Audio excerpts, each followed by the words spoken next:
Hello, আসসালামু আলাইকুম everyone. সবাই কেমন আছেন? আল্লাহর রহমতে সবাই ভালো আছেন আর আল্লাহর রহমতে আমিও অনেক ভালো আছি। তো আজকে একটা রান্নার ভিডিও নিয়ে চলে আসলাম। রান্না বলতে একটা পিঠা তৈরি করব শীতকালে। উম মানে গুড় দিয়ে, খেজুরের গুড়ের পাকান পিঠা। তো এটা আমার কাছে অনেকটাই বেশি ভালো লাগে, অনেকটা মজাদার লাগে। আর আমি গুড়ের সব জিনিসই অনেকটা বেশি পছন্দ করি। আমাদের বাসায় সবাই পছন্দ করে না, আমি একমাত্র ব্যক্তি যে গুড়ের জিনিসটা বেশি পছন্দ করি। আর আমার গুড় খেতে অনেকটা বেশি ভালো লাগে। আর আমি মাঝে মাঝে এই গুড় আঙুলে উঠিয়ে সারাদিন খেয়ে বেড়াই। মানে কি, ছোট মানুষের মতো খেয়ে বেড়াই। তো আপনাদের কাদের গুড় খেতে ভালো লাগে, গুড়ের পিঠাগুলো খেতে ভালো লাগে, তারা কমেন্টে অবশ্যই জানাবেন।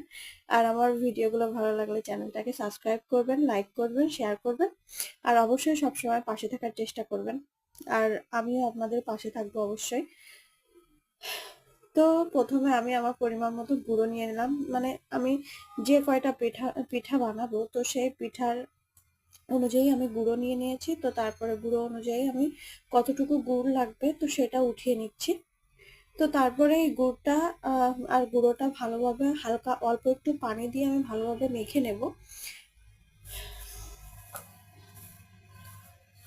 তো গুড়ের পিঠা বানানো না অনেকটাই সহজ পাকান পিঠা, কিন্তু আমি চিনি দিয়ে পাকান পিঠাটা বানাতে একটু কম পারি, মানে বেশি একটা হতে চায় না।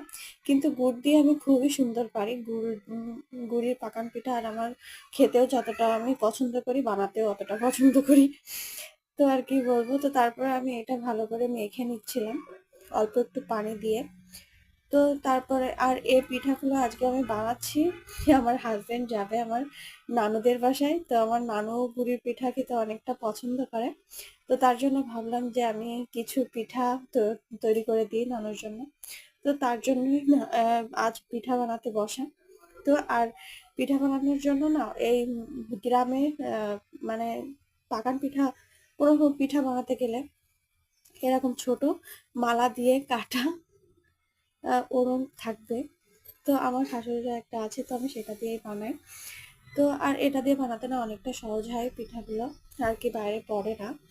তো তারপরে আমি কড়াইতে পরিমাণ মতো তেল দিয়ে দিলাম। তেল দিয়ে তারপরে গরমটা হয়ে গেছে তেলটা, তো তারপরে আমি পিঠা দিলাম। আমার পিঠাটা কি সুন্দর ফুলছে, দেখেন কি দারুণ হয়েছে। আর আমার এইরকম পিঠাগুলো পুরো পুরো হয়, আমার খুবই ভালো লাগে। তো আজকের ভিডিওটা এই পর্যন্ত। আর পিঠা কেমন হয়েছে সবাই কমেন্টে জানাবেন।